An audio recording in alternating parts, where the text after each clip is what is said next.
আজকে রুই মাছ দিয়ে আপনাদের একটা অন্যরকম রান্না দেখাবো। আচ্ছা, প্রথমে মাছটা ভেজে নিচ্ছি। মাছটা ভাজতে ভাজতে বলি, লাগছে হচ্ছে রুই মাছ আর একটা আদা পেঁয়াজ রসুন কাঁচা লঙ্কার একটা বাটা করে নিয়েছি, আর পোস্ত তিল আর দই দিয়ে আর একটা পেস্ট বানিয়ে নিয়েছি। মাছটা ভাজা হয়ে গেলে সেই কড়াইতেই তেল দিয়ে, সামান্য তেল, রান্নায় খুব তেল আমি ব্যবহার করি না, তার মধ্যে গরম মশলা, গোটা গরম মশলা, এলাচ, দারচিনি, লবঙ্গ ফোড়ন দিয়ে আদা পেঁয়াজ রসুনের যে পেস্টটা বেটে রেখেছিলাম সেটা দিয়ে দেব এবং সেটা কষাতে হবে। ভালো মতো মশলাটা কষানো হয়ে গেলে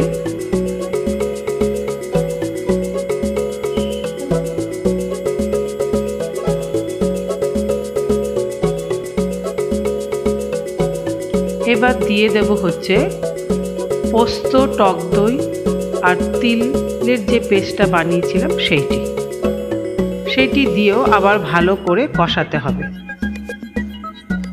বাটি ধোয়া জলটা একটু দিয়ে দিলাম, দিয়ে এবার ভালো করে মশলাটা কষিয়ে নিই।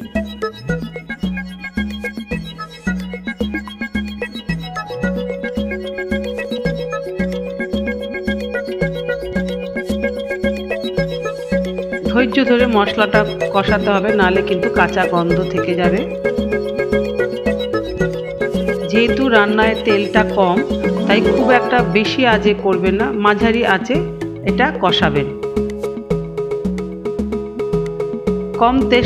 কম তেল মশলা দিয়েও কিন্তু ভালো রান্না করা যায়। এবার এর মধ্যে দিলাম সামান্য গোলমরিচের গুঁড়ো, চিনি, একটু মিষ্টি মিষ্টি হয় রান্নাটা, নুন,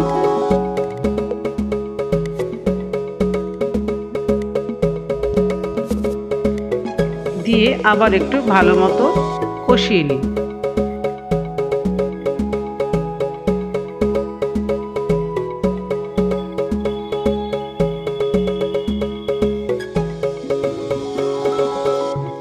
সামান্য একটু গরম মশলা দিয়ে দিই।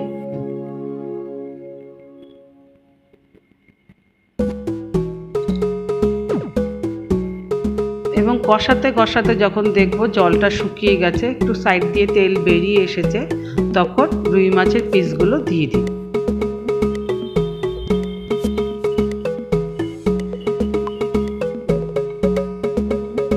আর সামান্য একটু বাটি ধোয়া জল দিন।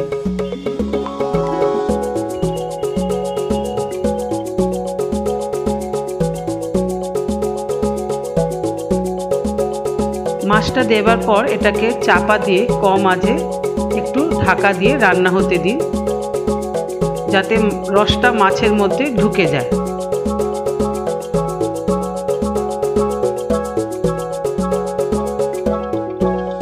সামান্য ঘি দিন একটু টেস্টটা আনার জন্য, ঘি দিলে এর টেস্টটা অনেক বেড়ে যায়। এবার এটাকে ঢাকা দিয়ে দিন। দেখুন আমাদের মাছ কিন্তু হয়ে গেছে। কম তেল রান্না মানেই কিন্তু পাতলা টেলটেলে ঝোল নয়, এরকম মুখরোচক রান্নাও কিন্তু করা যায়। গরম গরম ভাতের সাথে এই রান্নাটি পরিবেশন করুন, খেতে অত্যন্ত সুস্বাদু। ভালো লাগলে একটা লাইক, শেয়ার এবং কমেন্ট করে জানাবেন। ধন্যবাদ।